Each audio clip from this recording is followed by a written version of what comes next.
अस्सलामु अलैकुम वरहमतुल्लाहि वबरकातुहू। नाज़रीन किराम, उम्मीद है कि आप बख़ैर होंगे। नाज़रीन किराम, कभी कभी ऐसे सवालात आ जाते हैं कि जिससे जो यकीनन ज़हन पे और तबीयत पे बहुत ज़्यादा बोझल होते हैं और जिनको बताने में भी हया आर होती है, यानी हया सामने आ जाती है कि इस बात को बताया जाए या नहीं बताया जाए। अब कभी कभी ऐसा लगता है अगर नहीं बताया जाए तो कहीं ऐसा ना हो कि आदमी की तबीयत पर इनक़िबाज़ रहे, और बताया जाए तो कहीं ऐसा ना हो कि ऐसा महसूस हो कि बिल्कुल बेहयाई सामने ला कर रख दी गई है।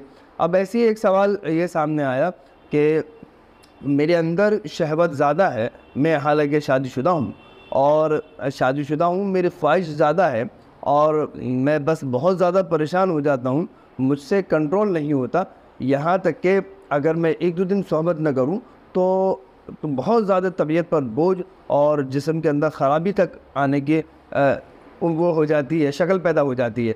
तो ऐसी सूरत में जब मेरी बीवी हाइज़ा हो या निफास की हालत में हो तो उस वक्त में मुझे बहुत ज़्यादा परेशानी का सामना कर सकता है। और मैंने आपकी एक वीडियो देखी है जिसमें आपने ये कहा है कि हाथ से ज़िना करना, यानी हाथ का इस्तेमाल करना, जिसको हस्त मैथुन कहा जाता है, तो हाथ का इस्तेमाल करना, उससे पानी का या मनी का खारिज करना, ये मुस्तक़िल गुनाह है और आपने इस पर बहुत सख्त तरीके से कहा है। तो अब मैं क्या करूँ?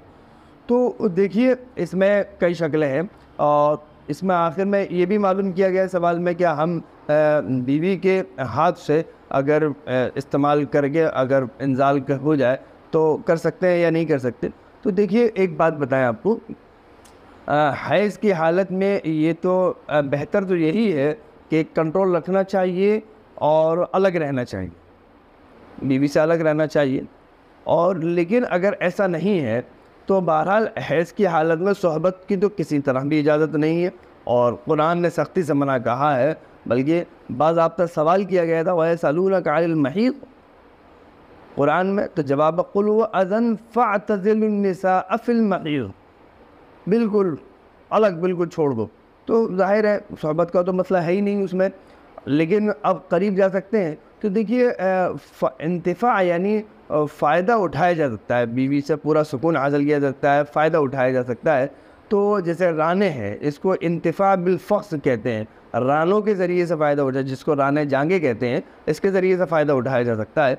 इसी तरह अगर अपने हाथ का इस्तेमाल करेंगे तो ज़ाहिर है बहुत ज़्यादा गुनाह है, लेकिन अगर बीवी का हाथ इस्तेमाल करके अगर मनी निकाली जा सकती है, यानी इंजाल किया जा सकता है, तो उसमें करने में कोई हर्ज नहीं है और वो कर सकते हैं, वो हद जवाज़ के अंदर आता है, उसकी इजाज़त है। तो खुलासा ये कि बीवी से फ़ायदा उठाया जा सकता है, किसी भी तरह फ़ायदा उठाया जा सकता है, बस उसकी शक्ल बिल्कुल नाजायज़ नहीं होना चाहिए, जैसे कि औरल सेक्स वगैरह की होती है, वो कोई नाजायज़ शक्ल नहीं होनी चाहिए। बाकी जायज़ शक्लों में बीवी के हाथ से या उसको बीवी के रानों से फ़ायदा उठाना, तो उसको हैज़ की हालत में फ़ायदा उठा सकते हैं। इसमें परेशान होने की ज़रूरत नहीं है, ना ही इतना डिप्रेशन में आने की ज़रूरत है। तो उम्मीद है कि बात आपकी समझ में आ गई होगी।